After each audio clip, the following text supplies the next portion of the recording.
bonjour à tous. Alors on est ensemble pour 35-40 minutes pour parler avec ces clients que Christophe et Régis ont évoqués pendant les dernières minutes. Je vous remercie d'accueillir notre panel. Je commence dans l'ordre par Georges Azevedo. Bonjour Georges. Bonjour. Vous êtes le directeur de la transformation de Louvre Hôtel Group. Je vous en prie, asseyez-vous.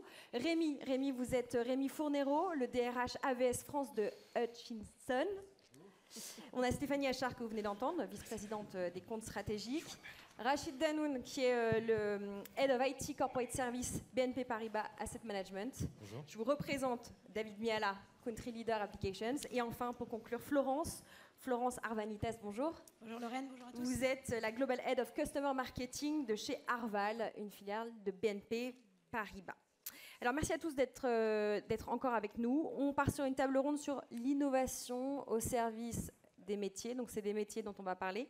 Et on va démarrer par le secteur hospitality, hôtellerie, café, restauration, très durement touché par la crise. Alors Georges, vous allez être le premier à incarner le métier, le secteur en tout cas hospitality. Votre projet de transformation avec Oracle, il a été lancé avant la crise sanitaire. Dites-nous en 2 mots comment vous avez adapté et puis adopté le projet dans ce contexte d'incertitude, pour mal résumer quand même ces 2 dernières années. D'accord. Bonjour Lorraine. Oui, en effet, le secteur de l'hospitality a été durement touché, comme la restauration, le tourisme, au cours de ces 2 années. Et donc, nous avions fait le choix de partir sur des solutions, applications SaaS, ERP et EPM. Et donc, nous avons dû nous adapter. Et la première chose que nous avons fait, c'est déjà de sauvegarder le cash, faire attention à bien tenir compte du financement.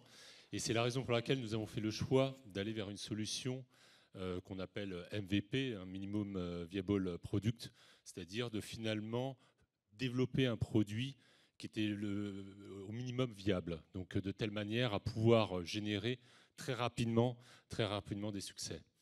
Et l'autre action que nous avons eue, c'est le nettoyage des écuries d'Ogias, c'est-à-dire de travailler sur la donnée, les référentiels fournisseurs, les référentiels comptables. Donc voilà, tirer profit de cette période pour améliorer ce projet. Alors vous nous avez incarné l'hospitality. On va parler d'un autre métier, celui des RH, des ressources humaines avec vous, Rémi. Hutchinson, un groupe dont vous êtes à la tête des fonctions RH, donc depuis un moment, vous avez une vision sur ces métiers divers. Et justement, quelle est votre vision, si vous pouviez nous résumer l'évolution des métiers, je vais utiliser le pluriel, en 10 ans? Alors, je parlerai même de bouleversement dans les métiers RH en particulier. Je pense qu'il faut se rappeler que ces mouvements, en fait, ces changements, ils sont intervenus déjà depuis bien longtemps. Je rappellerai quelques dates. Il y a 30 ans, on voyait apparaître Windows, on voyait apparaître Internet. Il y a 25 ans, on a vu apparaître la messagerie. Il y a 15 ans, le smartphone. Et en fait, la conséquence de tout ça, finalement, de tous ces changements techniques qui nous ont en fait, dans lesquels on vit maintenant aujourd'hui, c'est l'accélération. Je crois vraiment, c'est le thème de la journée. Et je suis heureux d'avoir vu cette Formule 1, finalement, qui nous montre aussi que la vitesse, c'est le paramètre de la décision. J'ai en tête une petite anecdote. En 2000, mon directeur des systèmes d'information avait son agenda papier. Qui aujourd'hui organiserait une réunion autrement que par les moyens que nous avons à notre disposition? Voilà. Bon, c'est une très bonne anecdote qui marquera tout le monde. Stéphanie, Régis parlait tout à l'heure de redevenir humain. Donc on va parler quand même des humains, des gens dans vos équipes, à vous dans le public et puis à vous ici sur scène. Ces 2 dernières années, elles ont très largement impacté les organisations. C'est la palissade. Les employés doivent s'adapter. On parle beaucoup de mode hybride. Est-ce que pour vous, c'est la nouvelle norme et c'est la norme dans le futur, à long terme? Alors, je crois qu'au moment où on se parle, oui, c'est la nouvelle norme. Après, reste à voir ce que l'avenir nous réservera. En tout état de cause, je crois qu'aujourd'hui, il y a une attente de tout le monde, parce que la réalité des 2 dernières années, c'est qu'il y a eu des challenges d'un point de vue RH, d'un point de vue de l'organisation personnelle, des équilibres vie personnelle, vie professionnelle. Mais il y a eu aussi quand même quelques bénéfices majeurs. On parlait de productivité, on parlait d'efficacité, et il y a eu quand même ça, au profit aussi parfois quand même de nous tous en réalité dans notre gestion au quotidien. Donc je crois que oui, il y a ce sujet de se placer dans un monde hybride, mais du coup avec des expériences qui vont être très différentes selon que l'on est effectivement à distance ou que l'on est au bureau ou au contact de clients, de partenaires dans l'écosystème de travail. Et ça, ça va nécessiter des phases probablement d'acculturation. On voit bien, je crois qu'on a parlé, je ne sais plus si c'était ce midi ou, ou un peu plus tôt quand on préparait, mais on voit aussi que le retour finalement au travail, au sens retour traditionnel dans les bureaux, ne se fait pas de manière aussi simple que ça. Donc il faut repenser ce qu'on va proposer dans ces espaces-là. Peut-être aussi, on parlait de la partie hospitality and travel, mais dans mon ancienne expérience, c'est un secteur que je gérais et il y a pas mal d'opportunités aussi de repenser où est-ce que le travail en équipe va s'opérer. Est-ce qu'on va continuer à opérer dans des sièges sociaux traditionnels? Est-ce qu'on va avoir plusieurs sièges sociaux? Ce qui est certain, en revanche, c'est qu'il y a un sujet, de mon point de vue, d'acculturation. Parce qu'il y a le bureau, puis il y a aussi les équipes sur le terrain, il y a des gens qui peuvent télétravailler, d'autres pas. Et il faut arriver, malgré tout, à garder quand même une culture d'entreprise globale, malgré ces différents types de métiers qui peuvent s'exercer ou pas dans ces environnements hybrides. Pour vous, le challenge, il est technologique avant tout ? Je pense qu'il y a un challenge technologique, mais il y a surtout un sujet de bien comprendre quel outillage on utilise à quel moment pour quel bénéfice, et du coup d'arriver à faire fonctionner l'ensemble des personnes avec les outils qui sont à disposition aujourd'hui. Quelques recommandations au débeauté comme ça sur comment accompagner ces employés dans la digitalisation de leur métier de manière souple, agile, dans les 5-10 prochaines années. Mais je crois que déjà, quand on parle de métier, alors voilà, c'est ce que je disais à l'instant, c'est-à-dire qu'il y a effectivement des métiers traditionnels dans un siège social, et puis après, il y a des gens qui sont sur le terrain.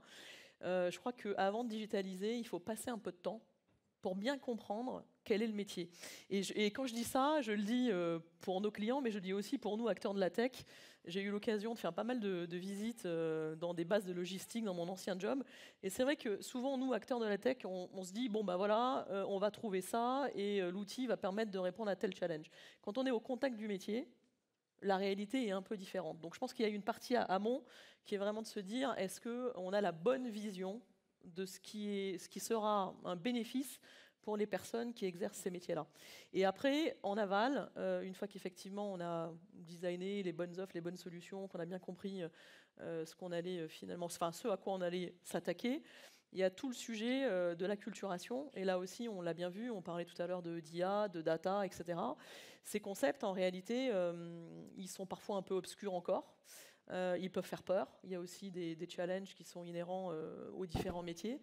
Et je pense que c'est de notre responsabilité d'aider à bien comprendre pour l'ensemble des strates, finalement, des gens qui sont dans les métiers, au contact du terrain, jusqu'aux dirigeants, finalement, où va être la frontière entre ce que l'entreprise va accepter de faire ou de ne pas faire, et comment on va aider tout le monde finalement à s'habituer, à s'approprier ces technologies. On reviendra sur les équipes dans un moment. On va zoomer sur un troisième métier avec vous, Rachid, sur l'IT. On parle de technologie, vous, c'est votre job. Vous êtes au tout début du projet d'implémentation avec Oracle. Vous, votre sujet, c'est l'obsolescence de l'applicatif, mais pas que. Donnez-nous, pour ceux qui nous suivent, 3 problèmes que vous avez besoin de résoudre et quelles features ou quels aspects de ce que Oracle vous apporte vous aident à résoudre ces problèmes. Merci Lorraine. Donc effectivement, on a pris la décision d'aller sur du... Rapprochez un tout petit peu le micro de votre menton. Ouais, donc je vais faire plutôt un focus sur la partie finance. Donc je suis responsable des applications IT, Corporate Services, mais sur la partie Oracle, on va faire un focus sur la partie finance. On avait en fait aujourd'hui 2 instances Oracle en version de prémisse qui arrivaient en fin de support. Et au final, on s'est posé la question de se dire, mais quelle nouvelle technologie peut apporter de nouvelles fonctionnalités, de vraies valeurs ajoutées à notre métier.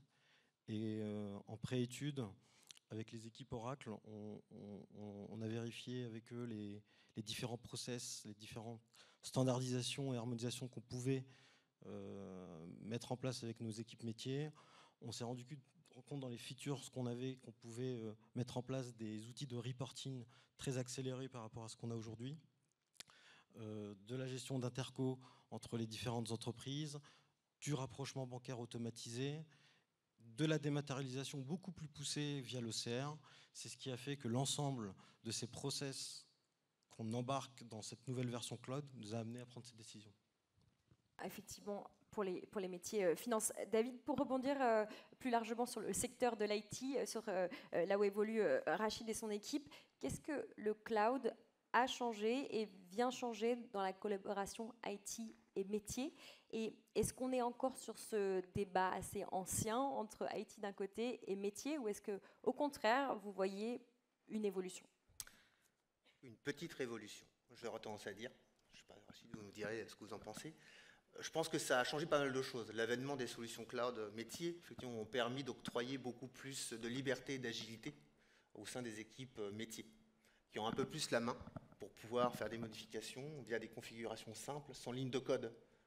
À une certaine époque, on avait besoin d'appeler le service informatique pour développer, designer des process. Ça prenait du temps, l'IT n'était jamais vraiment motivé parfois, donc ça pouvait prendre trop de temps et du coup ça bloquait et frustrait finalement le métier. Donc aujourd'hui, les solutions cloud ont réellement permis d'avoir cette agilité et liberté pour pouvoir avancer à une certaine vitesse et donc de pouvoir accélérer. Je redis le mot encore une fois, c'est le mot du jour.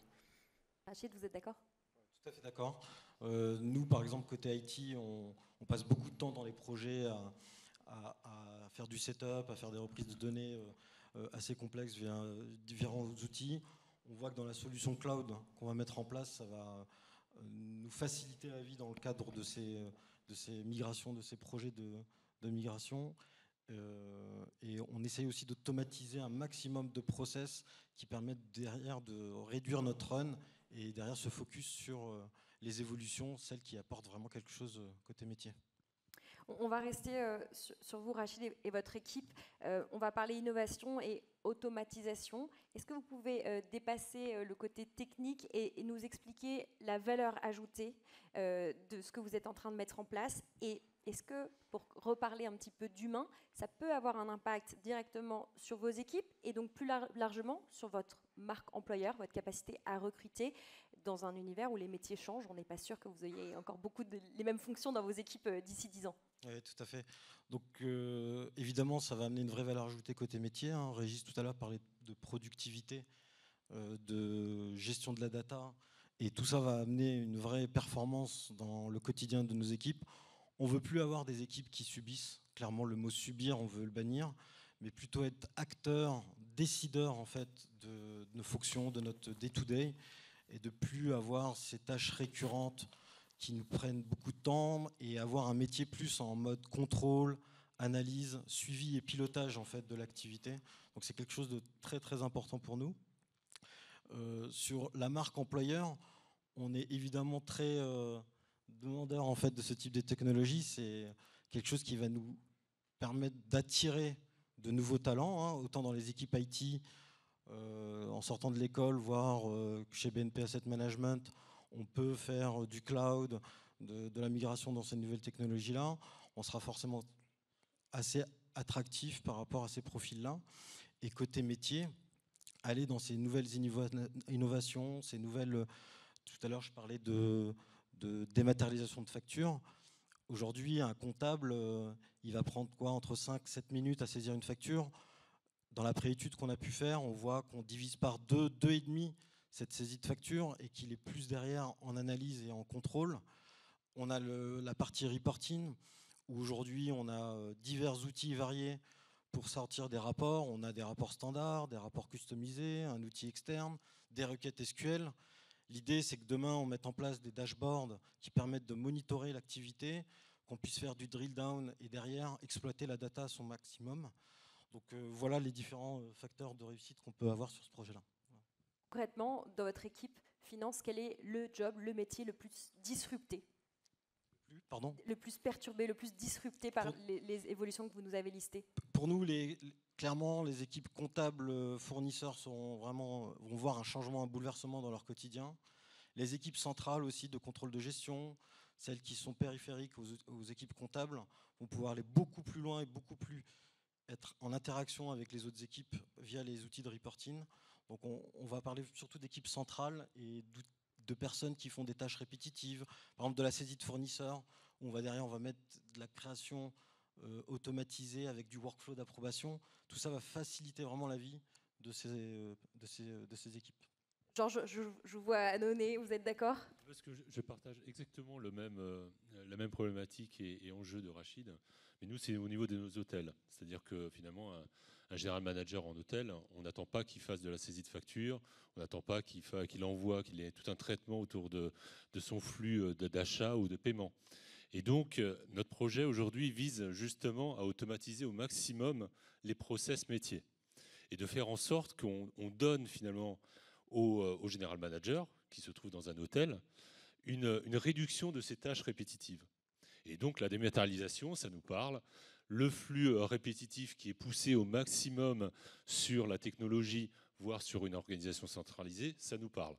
Donc on voit qu'on partage assez les mêmes problématiques, à la fois en centrale, donc aussi avec le siège, mais aussi en réseau et dans chacun de nos points aujourd'hui d'affaires. Voilà. Alors on a parlé finance, on a parlé RH, on va parler maintenant Customer Experience avec vous, Florence.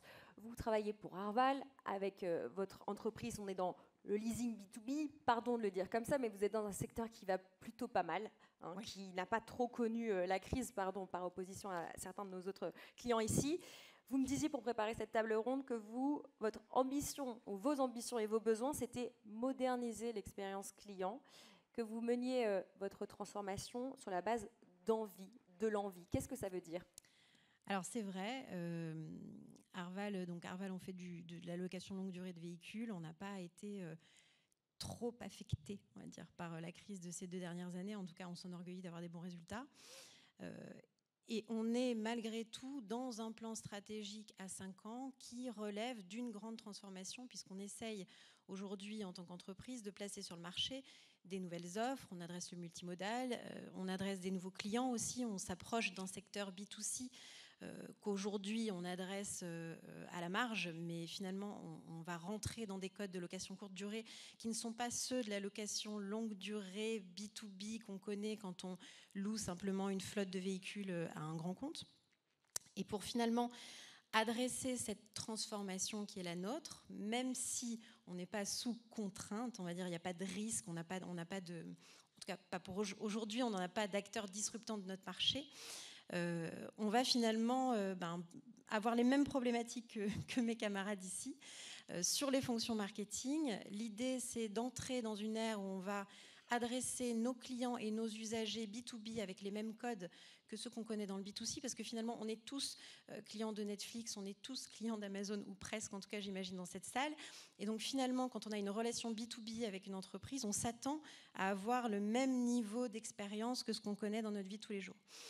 Pour ça, ça veut dire qu'il y a un certain nombre de points de contact dans les plans de vie qui doivent être automatisés. Donc on doit aussi jouer de la centralisation, de l'automatisation des tâches un peu répétitives pour s'assurer finalement la relation standard qu'on doit avoir avec l'ensemble de nos contacts et qui va libérer du temps pour nos équipes marketing, pour affiner, pour mettre leurs pattes, pour prendre le temps de déployer la relation individualisée qu'on a envie d'avoir, personnalisé avec nos clients, nos contacts, nos usagers qu'on considère être les plus importants. Donc, qui sont-ils ? On ne le décide pas comme ça, ou en tout cas, aujourd'hui, on n'est plus dans une ère où simplement le sales, notre commercial, il connaît son client, donc il sait que c'est celui-là à chouchouter. On va mettre à disposition les données de l'ensemble de nos clients et de nos utilisateurs dans un cloud, on va les travailler, on va les scorer, on va donc identifier des patterns et en fonction de ça, le marketing va venir à côté des fonctions vente qui chez Arval sont assez importantes et drivent finalement le business pour enrichir cette relation, venir aux côtés de nos vendeurs pour engager une discussion plus profonde, plus finalement fidélisante avec l'ensemble de nos clients, de nos prospects et de nos utilisateurs de véhicules. Et si vous avez un véhicule de fonction, peut-être vous savez que c'est pas encore le domaine où il y a le plus de transparence sur quand est-ce que vous devez faire une révision, comment retirer votre véhicule, voilà, tous ces points de contact-là qui sont clés dans la relation qu'Arval a avec ses clients, eh bien, les équipes marketing les travaillent grâce à Eloqua notamment, d'Oracle, qui est déployé aujourd'hui chez nous. On a mis à peu près 3 ans pour déployer Oracle dans nos 30 pays. On a environ 300 utilisateurs marketing qui utilisent Eloqua de manière très différente en fonction de la maturité des marchés. Et donc, finalement, moi, mon job au milieu de tout ça, c'est d'accompagner cette transformation vers un business de l'expérience où la relation avec le client vient en addition de tous les autres assets finalement, hein, du prix, des véhicules, du bon moyen de financement. La relation qu'on va avoir avec nos clients et avec nos usagers, eh ben, ça fera partie de cette proposition de valeur et c'est mesurable, ça a un ROI financier qu'on doit aux équipes marketing. Voilà. Et donc ça, c'est mon challenge à moi, c'est de dire finalement le marketing, c'est du business. Et Eloqua, en tant qu'outil de marketing automation, eh ben, ça permet de faire du business, ça permet d'augmenter la part de marché, ça permet d'augmenter l'upselling, ça permet d'augmenter la marge qu'on va aller chercher chez certains des clients. Vous parlez de vos équipes, 300 marketeurs qui vont adopter. Je crois que vous avez une équipe à peu près de 500 marketeurs. Comment on embarque 500 personnes? Peut-être Stéphanie, vous pourrez rebondir dessus, mais comment on met tout le monde on board? Comment on fait monter tout le monde dans ces changements? Alors, c'est de la transfo, c'est un métier. C'est pas simple. Je pense que si vous êtes là aujourd'hui, c'est que vous faites de la transformation aussi. Donc, vous savez que c'est pas simple et que c'est la partie la plus finalement longue du processus. Alors, l'intégration IT des outils, évidemment, c'est aussi long et difficile et sous contrainte et c'est le début de l'histoire. Après, chez nous, on a adopté un plan de transformation qui se décline en fonction des différents niveaux de maturité finalement de nos filiales. On a des filiales dans lesquelles on va avoir des grandes équipes qui vont être très moteurs, qui vont finalement être nos innovateurs et donc on va aller chercher des use cases gagnants avec eux, qu'on va ensuite déployer sur les filiales qui sont plus petites, qui auront peut-être moins de ressources humaines, qui vont fonctionner finalement plus comme des startups. Et du coup, c'est bien qu'on soit à Station F parce qu'on peut aussi utiliser les outils d'Oracle avec des startups. Dans mon cas, alors c'est nos filiales internes, hein, bien sûr. Et donc, finalement, en fonction de l'usager, de qui on a en face et des contraintes métiers qu'on aperçoit en face, on va aller déployer un accompagnement qui ne sera pas le même. On ne va évidemment pas pousser les fonctionnalités d'un outil au maximum sur quelqu'un qui n'aura que 5% de sa bande passante pour s'en servir. Par contre, sur des équipes qui sont plus staffées, où on a vraiment les compétences humaines et les ETP derrière, on va aller finalement les accompagner vers la découverte de l'IA et de toutes les nouvelles fonctionnalités qui permettent d'aller plus loin dans l'usage des outils. Stéphanie, vous voulez peut-être rebondir. On parlait d'acculturation tout à l'heure. Est-ce qu'on retombe sur ces sujets-là, ce que nous décrit Florence? Oui, absolument. Je pense qu'avec Florence, on est sur la même longueur d'onde. Je pense que nous, pour les acteurs de la tech aussi, ce qui change avec le cloud, comparativement à ce qu'on avait par le passé, il y a une dizaine d'années, c'est qu'on est finalement dans une logique de partenariat avec nos clients pour qu'ils réussissent. Et donc, on met aussi des ressources à disposition de type Customer Success Manager pour bien comprendre là aussi les usages, s'assurer qu'on déploie entre guillemets les bonnes fonctionnalités, les bons modules aux bonnes personnes. Je pense que ça c'est absolument critique d'avoir finalement cette approche un peu cousu main entre guillemets. Et puis on a aussi évidemment tout un tas de modules de formation de type online ou autre pour permettre finalement au fil du temps de s'assurer que les nouvelles fonctionnalités qui sont livrées là aussi sont bien appréhendées. Alors, on va boucler notre tour de retour client à nouveau avec vous, Georges. On va rester sur l'expérience. On comprend que cette plateforme de services financiers que vous déployez, elle va participer à améliorer ultimement l'expérience de vos clients. Expliquez-nous comment on peut scaler et quels sont vos objectifs à moyen terme. Oui, en effet, donc Louvre-Hôtel, pour juste remettre un peu dans un contexte, c'est 1700 hôtels aujourd'hui, avec les marques Campanile, Kyriade, Première Classe, Golden Tulip, donc assez largement connues. C'est 140 000 chambres, c'est plus de 30 pays de couverture. Aujourd'hui, nous avons donc ce projet de transformation plateforme achat et finance sur des outils donc digitaux. ERP Oracle Cloud. Et donc nous avons la volonté quelque part de nous appuyer sur cette réussite. Et une réussite ne vaut que si elle est partagée. Et donc c'est de l'étendre également à nos partenaires clients, donc nos hôtels managés. Et donc notre première phase consiste dans un premier temps à migrer ces hôtels plutôt filiales, et dans un deuxième temps d'en faire finalement une plateforme sur laquelle nous pouvons aussi faire levier pour favoriser la croissance de notre groupe. Alors vous travaillez un peu moins sur votre marque employeur peut-être que Rachid en faisant ça, mais sur votre marque quelque part recruteur de clients.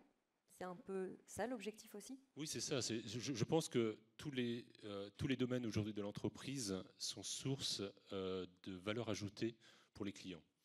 Et il ne faut pas minimiser justement les fonctions support, la finance, les achats, voire même la facturation, sont des sujets extrêmement énergivores, chronophages, je pense, pour nos clients. Et si on leur apporte finalement des solutions qui comportent aussi un domaine finalement support, je pense que ça peut être un réel moyen de croissance. Alors on va rezoomer avec vous, Rémi, sur l'industrie et les métiers RH. On a besoin d'être encore plus concret avec vous pour revenir sur ces outils pour mettre en place cette transformation. Listez-nous les 3 problèmes que vous avez identifiés, les 2-3 challenges que vous avez identifiés et comment l'outil Oracle que vous déployez vient y répondre très concrètement, point par point. Alors moi je dirais d'abord qu'il y avait 2 enjeux pour nous. Je pense que le premier enjeu, c'est le fait qu'on est passé d'un monde où en fait on vivait la stabilité avec des crises, crise, n'oublions pas, ça veut dire changement, à un monde où en fait le changement c'est tout le temps, pour parodier une formule que nous connaissons maintenant. Et ça, c'était le premier point. Donc le premier facteur. Deuxième facteur, c'est le fait que notre entreprise en fait a besoin de plus en plus de données qui soient évidemment à jour, de données qui soient fiables, c'est très important, qui soient consolidables, ce qui n'était pas toujours le cas avant.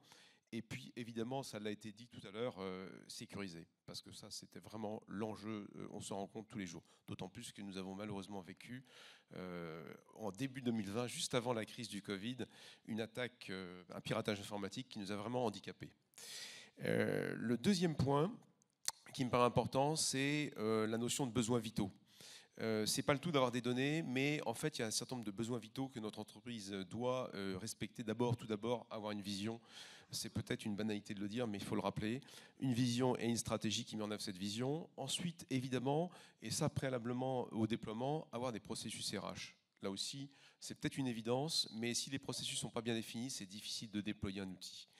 Le troisième point, et ça a été dit aussi tout à l'heure, la marque employeur, c'est quelque chose qui devient de plus en plus essentiel.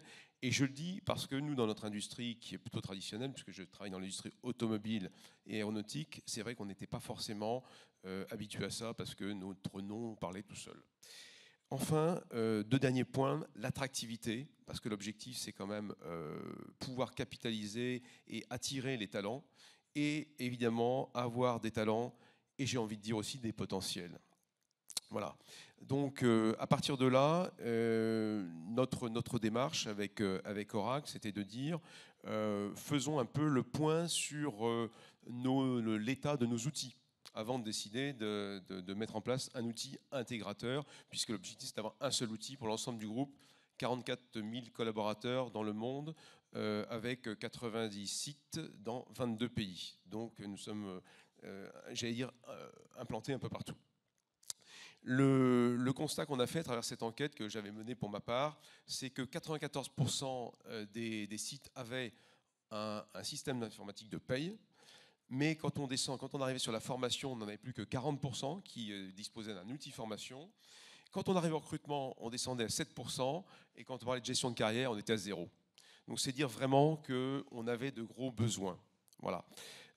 Pour Hutchinson, en fait, l'objectif c'est de se dire, bon, on a des défis, il faut que la mise en place de cet outil et donc le choix du partenaire nous permettent de répondre à ces 4 enjeux. En l'occurrence, il s'agissait de dire, développons nos salariés, sachons recruter les meilleurs, développons la mobilité interne, si nous voulons conserver, garder nos salariés, nos talents. Et enfin, il y a vraiment nécessité de mettre en place une culture digitale. Donc ça, c'est ce qui nous a amené, et j'allais dire, vers Oracle. Alors après, j'ai envie de dire, il y a 3 facteurs qui nous ont guidés dans le choix d'Oracle. Je tiens à revenir dessus d'abord, et je crois que c'est un des mots clés qui ressort aujourd'hui, c'est la donnée. Pour nous, Oracle, c'était en fait le symbole de la compétence en base de données et en données. Donc c'est ça qui nous a, c'est cette expérience-là qui en fait nous a, j'allais dire, rassurés, parce que pour nous déployer un outil mondial, c'était le premier outil mondial. On n'avait pas de système d'information chez Hutchinson mondial. Donc le système d'information RH a été en fait un pionnier. Et puis deuxièmement, là aussi, l'expérience du cloud. Je dois dire qu'au départ, nos équipes informatiques étaient un peu effrayées à l'idée de sortir de la ligne Maginot pour aller se déployer sur le cloud. C'était un peu comme ça qu'on l'a vécu. Donc il a fallu un peu les bouger. Voilà. Et enfin, je dirais, le dernier facteur qui nous a aidé à nous décider, c'est aussi parce qu'on a eu en face de nous une équipe à la fois convaincante et à l'écoute pour nous accompagner. On va conclure et on va confier cette conclusion à David, mais peut-être avant de finir, le mot de la fin pour chacun. On a parlé de culture digitale, d'adaptation et d'adoption. Vous êtes des managers de vos équipes respectives.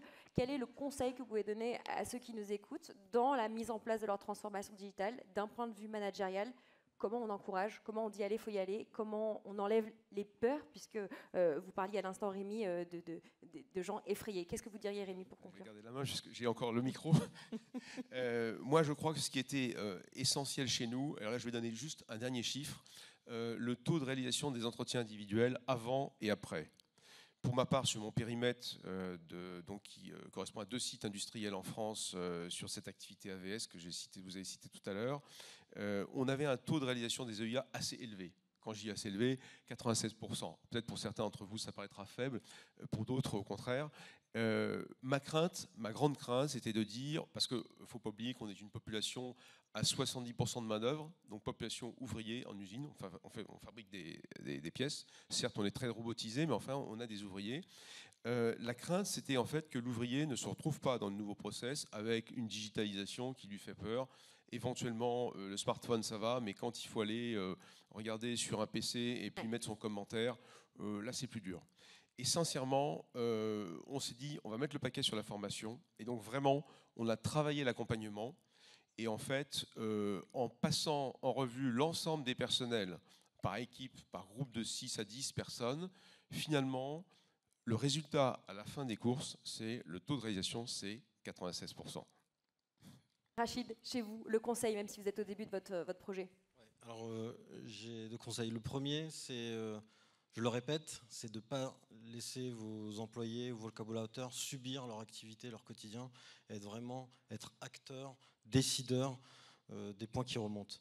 Le deuxième, c'est toujours essayer de se caler à l'outil qu'on nous propose et d'être dans la standardisation et pas essayer de tordre l'applicatif qu'on nous propose. C'est souvent le cas quand on a des équipes métiers où on a un workshop pour essayer de définir un process commun. On se retrouve avec plusieurs points divergents et au final, on voit que le standard qu'on nous propose répond au final à 90% à la solution. Donc si j'ai vraiment un conseil à vous donner, c'est standardisation, harmonisation des process et ne pas subir. Vous, Florence ? Alors je partage la standardisation qui n'est pas toujours facile. Moi, je dirais aussi un petit secret, c'est de travailler la com interne du projet comme on travaillerait la com externe.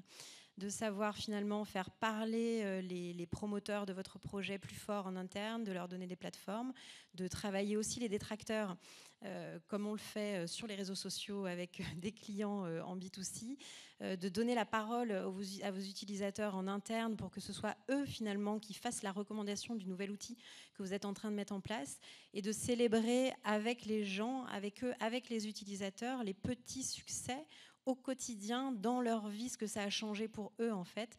On peut parler, nous, de nos fonctions en transverse, mais je pense qu'il est important, c'est de donner la parole aux utilisateurs et c'est eux qui vont faire activer cette transformation digitale au sein de vos entreprises. En tout cas, chez nous, c'est comme ça que ça se passe et ça marche plutôt pas mal. Et Georges, pour conclure, dans l'hospitality, un petit conseil. Je partageais exactement ce qui a été dit, hein, pas minimiser le changement, hein, la conduite du changement, c'est clé dans la réussite d'un projet. De la communication, encore de la communication.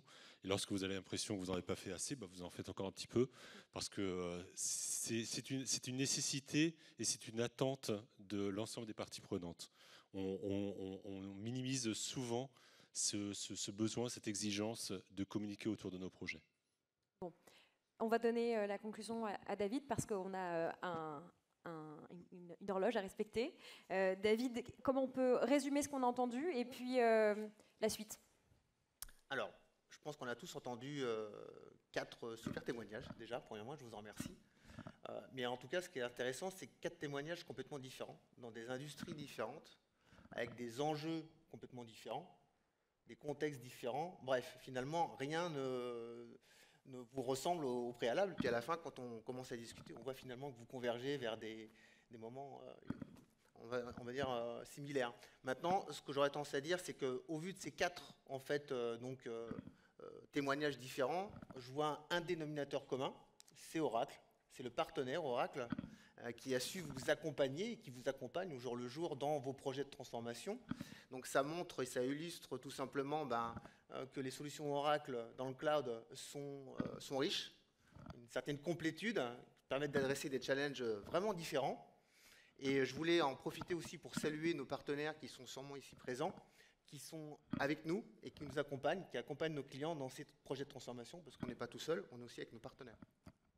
Merci beaucoup à vous tous d'avoir partagé vos retours d'expérience client, et puis à Stéphanie et David d'avoir pu rebondir du point de vue d'Oracle. Cette plénière, elle continue. On va redonner la parole à Christophe Négrier pour la suite. Merci à toutes et à tous.